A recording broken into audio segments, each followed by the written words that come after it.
हाय दोस्तों, कैसे हैं आप सभी। मैं डॉक्टर अनव्यास फिर से अपने यूट्यूब चैनल पर आप सभी का स्वागत कर रहा हूं और आशा कर रहा हूं सभी ठीक है, मस्त है, एंजॉय कर रहे हैं।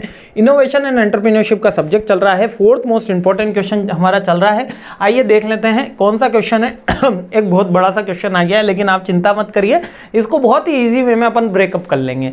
मीनिंग कंसेप्ट पूछ रहा है किसका, एंटरप्रेन्योरशिप का पूछ रहा है ना, और एडवांटेज पूछ रहा है, एंटरप्रेन्योर्स के भी पूछ रहा है, और क्वालिटी पूछ रहा है, और फैक्टर सपोर्टिंग एंटरप्रेन्योरशिप है। यहां पर ये शिप है, ठीक है। पूरा क्वेश्चन इस तरीके का है कि एंटरप्रेन्योरशिप के क्या एडवांटेज है, मीनिंग और कंसेप्ट क्या होता है। अब यह देखिएगा, एंटरप्रेन्योर अलग होता है और एंटरप्रेन्योरशिप अलग होती है।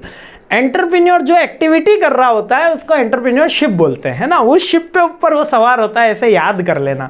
यानी कि creating a idea, solving a problem for the business और the society, it's a act, it is a process, it is done by the entrepreneur. ये किसके द्वारा होती है, एंटरप्रेन्योर के द्वारा होती है, और इस प्रोसेस को एंटरप्रेन्योरशिप बोलते हैं।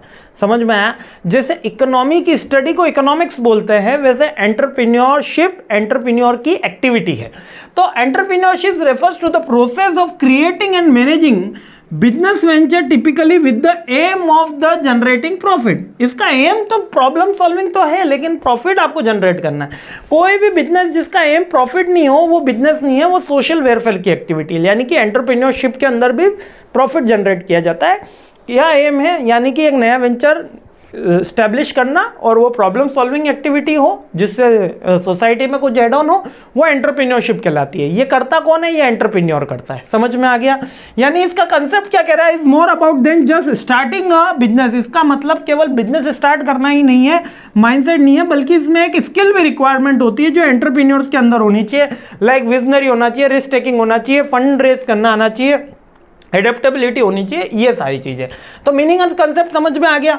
अगर मैं आपसे पूछता हूं कि एंटरप्रेन्योरशिप स्टार्ट करने का क्या फायदा है। एंटरप्रेन्योरशिप यानी कि जितने ऐसे बिजनेसेस होंगे जो प्रॉब्लम सॉल्विंग पे काम करेंगे, सोसाइटी के वेलफेयर के लिए काम करेंगे और उसके साथ प्रॉफिट जनरेट करेंगे, तो क्या होगा, अनएम्प्लॉयमेंट कम होगा, तो हमारा इकोनॉमिक ग्रोथ होगी, इनोवेशन आएगा, क्रिएटिविटी बढ़ेगी, है ना, वेल्थ क्रिएट होगी। तो यही बेसिकली इसके एडवांटेज होते हैं। ये एंटरप्रेन्योरशिप के एडवांटेज हैं।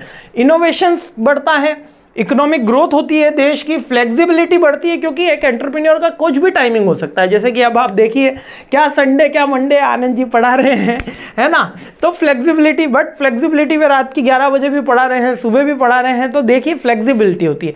तो जरा कमेंट करके बताएं कि आपको समझ में आ रहा है कि नहीं आ रहा है। थोड़ा सा मेरे को फीडबैक रेगुलर, मेरे को पता है आप फीडबैक दे चुके हैं एक बार, लेकिन एक बार और फीडबैक दिया करें, जिससे हमारी टीम और मैं थोड़ा सा मोटिवेट हो जाऊं कि हाँ, बच्चों को समझ में आ रहा है। एंटरप्रेन्योरशिप से क्या हो रहा है, फ्लेक्सिबिलिटी भी आ रही है और वेल्थ क्रिएशन भी हो रहा है, ग्रोथ भी आ रही है और इनोवेशन भी हो रहा है। अब कौन कौन सी चीजें एंटरप्रेन्योरशिप को डेवलप करती हैं, यानी कि मेक इन इंडिया का जो इंडिया का कॉन्सेप्ट रहा प्रधानमंत्री मोदी जी का, है ना, तो उसको कौन सी चीजें इंपैक्ट कर रही है, ज्यादा एंटरप्रेन्योरशिप बढ़ेगी या कम एंटरप्रेन्योरशिप बढ़ेगी, कम एंटरप्रेन्योर्स डेवलप होंगे।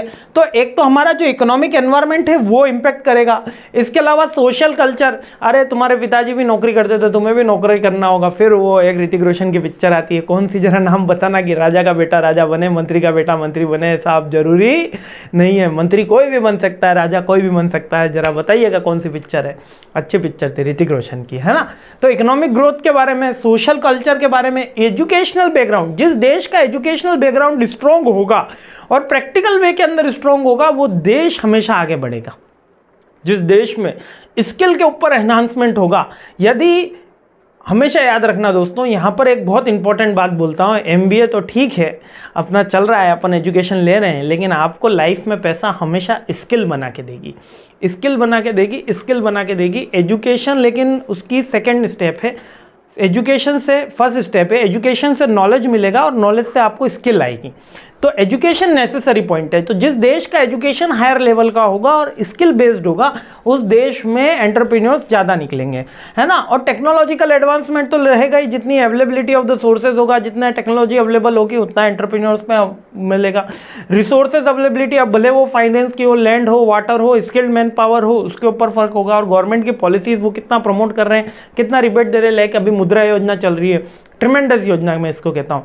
मतलब कि आप जाइए, आपको कोई बिजनेस स्टार्ट करना है, आपको कोई वेंचर स्टार्ट करना है, आप 50,000 रुपये तो ऐसे ही ले जाओ, इंदिरा गांधी योजना चल रही थी अभी कुछ समय पहले से, उसका नाम शायद अभी बदल दिया होगा, है ना। लेकिन इंदिरा गांधी योजना से 50,000 रुपये पहले ही ले जाओ कि आप विदाउट इंटरेस्ट के ले जाओ, इंटरेस्ट भी मत दो लेकिन बिजनेस करो। तो ऐसी बहुत सारी वेरियस गवर्नमेंट की स्कीम्स चल रही हैं जो एंटरप्रेन्योरशिप को प्रमोट करती है। अब इसके अलावा एक क्वेश्चन यहाँ पर और निकल जाता है कि एंटरप्रेन्योरशिप को तो बहुत सारे फैक्टर्स डिसाइड करते हैं, लेकिन जो एंटरप्रेन्योर होता है, जो एंटरप्रेन्योरशिप कर रहा होता है, उसको कौन कौन से सर उसके अंदर गुण होने चाहिए?